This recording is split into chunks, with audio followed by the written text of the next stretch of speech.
ल साथीहरू अब चाहिँ बिहान भइसक्यो होइन, हामी चाहिँ निस्किसक्यौँ। अब निस्किने तर्खरमा छौँ।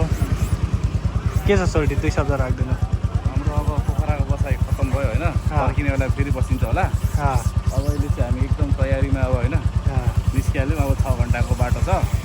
6 घन्टामा हामी मुस्ताङ मुक्तिनाथ पुग्छौँ। त्यही हो, अब निस्किन्छौँ। ल त्यही हो, योचोटि हामी बोटिङ चाहिँ गर्न पाएन होइन। अब हामी फर्किँदा गर्छौँ बोटिङ चाहिँ। ल यहाँ चाहिँ बोटिङ चाहिँ। ल अब हाम्रो बसन्ती पनि रेडी भइसक्यो। अब लाग्छौँ हामी। ल जाउँ। ल बाटोमा भेटौँला अब।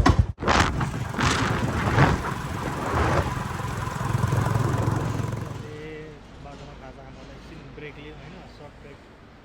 थोरै नास्ता सास्ता च्यापेर जानु पऱ्यो। अब खाली पेट त सकिँदैन भनेर। सोल्टीले हाम्रो बिहान बिहान चाउमिन खानु आँटेको छ होइन।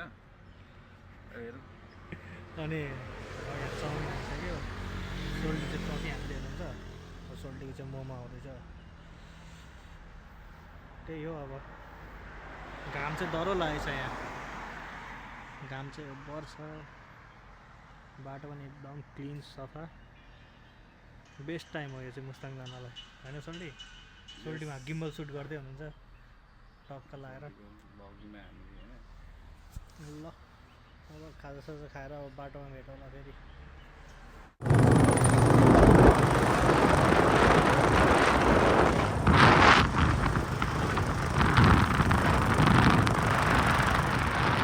हेभन देखेको छौँ है, हेभन। कसैलाई हेभन हेर्नु मन छ भने चाहिँ टक्क लगाएर। घरहरूले अलिक मजाले देखेन तारहरूले होइन। सही छ ठाउँ।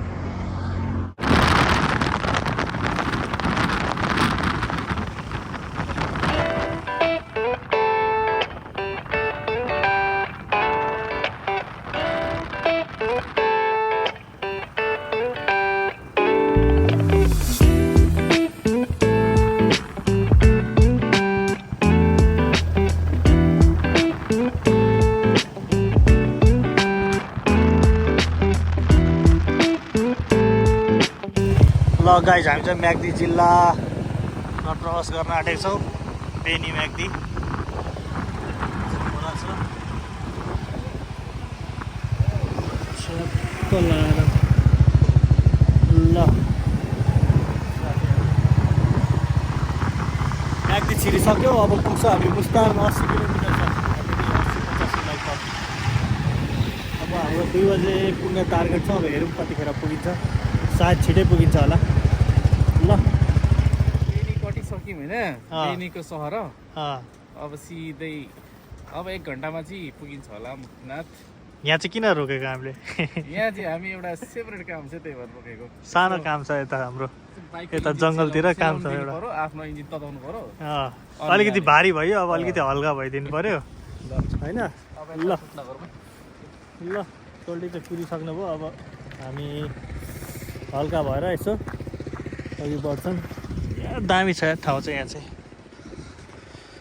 खोला छ। यता चाहिँ पहाड खोलाहरूको बिचमा बेनी बजार चाहिँ हामी कटिसक्यौँ। ल साथीहरू बाटोमा भेटौँला। आज लास्टै जाडो छ, त्यही भएर मोबाइल मलाई निकाल्न नि मन लागेको छैन क्या। गोजीबाट हात निकाल्न मन लागेको छैन, त्यही भएर। ल हेर्दै जाउँ अब कहाँ कहाँ के हुन्छ। घाम चाहिँ दामी लागेको छ। ल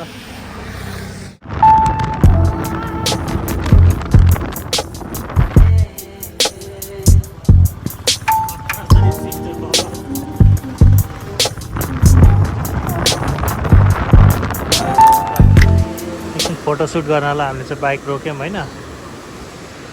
टक्क लाएर एउटा फोटो खिच्नु पऱ्यो। दामी छ यहाँ खोला चाहिँ।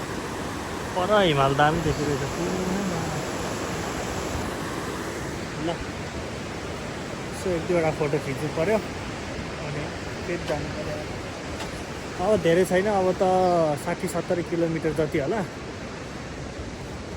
छिटै आइपुगिन्छ अब 2 बजेसम्ममा। फोटो खिच्नलाई रेडी हुनुहुन्छ सोल्टी चाहिँ यहाँ झ्याम्म लाएर कालीगण्डकै पुलमा। ल हामीले चाहिँ बेनीको बिचतिर खाना खानालाई रोकेको छौँ होइन। खाना खाइसकेपछि याद आयो भिडियो त बनाएकै रहेन र आज चाहिँ प्योर भेज खाइदिएको हामीले।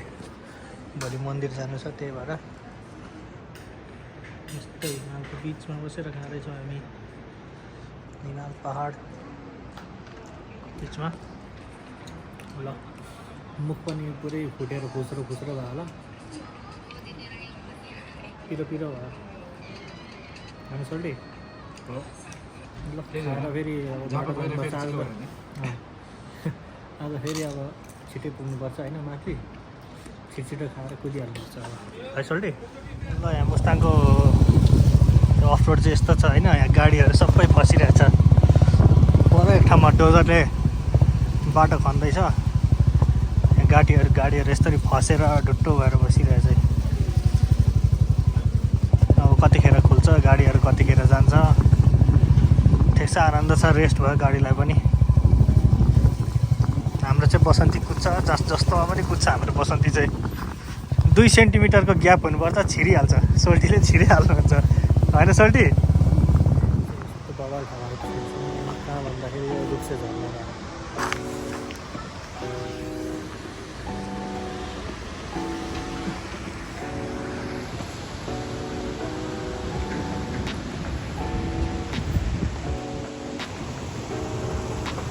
कस्तो छ झर्ना सोल्टी?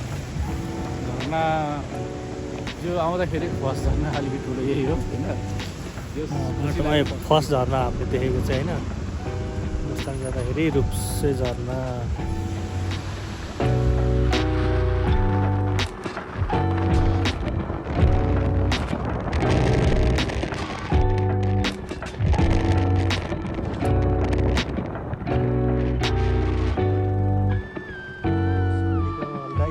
बुस्ट गर्नलाई खाँदैछ हामी। पनि अलि रेडबुल चाहिँ खायौँ होइन। रेडबुल त जतिखेरै हाम्रो होइन।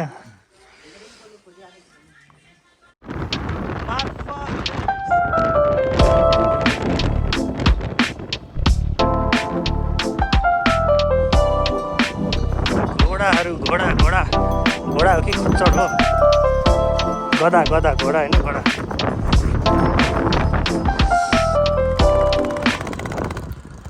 यो सिनहरू चाहिँ नि आँखाले जस्तो देखिन्छ नि त्यसले चाहिँ त्यस्तो क्याप्चर यो लाइभ आँखाले हेर्दाखेरि यो सिन एकदम मेस्मराइजिङ छ क्या यो सिनहरू चाहिँ। यो फिल गर्न चाहिँ यो आउनै पर्छ, लाइभ हेर्नुपर्छ। यो फोनको क्यामेराले त्यति राम्रो क्याप्चर गर्दैन। एकचोटि आएर तपाईँहरू हेर्न सक्नुहुन्छ। एकदम दामी ठाउँ।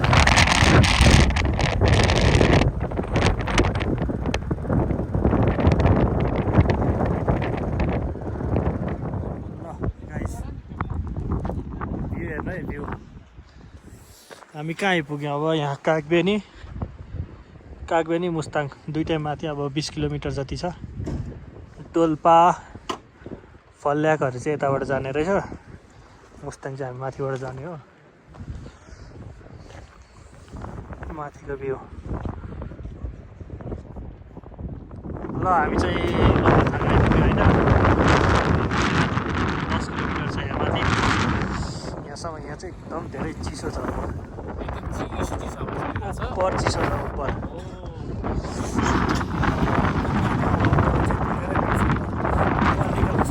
हात निकाल्न सकिँदैन। अब खुट्टाले भ्लग हानिन्छ। फाइनली हामी चाहिँ मुक्तिनाथ आइपुगिसकेको छौँ। अब चेकिङ भइसक्यौँ। हामी चाहिँ होटलमा चेकिङ गरिसक्यौँ। जाडो एकदमै उब्बर छ। अब भोलि बिहानै नुहाएर मुक्तिनाथ दर्शन गर्न जान्छौँ। मुक्तिनाथ दर्शन गरेर अनि फेरि हामी जान्छौँ भोलि अप्पर मुस्ताङ। ल सोल्टी चाहिँ तल खाना खानालाई कुरिरहनु भएको छ मलाई। म चाहिँ गएँ खाना खानालाई। अब रुम यस्तो छ हाम्रो मुक्तिनाथको। ठ्याक्क मन्दिरको छेउमै रुम लिएको हामीले। जाडो चाहिँ उब्बर छ उब्बर। धुलोले कपाल पनि। ल साथीहरू भयो भने अलिक खाएको देखाउँला, अब नभए नदेखाउँला। धेरै खाएको देखाएर हो क्या भुँडी ओभर दुख्दैछ। अब चाहिँ खाएको नदेखाउनु पऱ्यो ल भोलि बिहान भेटौँ एकैचोटि अर्को भ्लगमा अब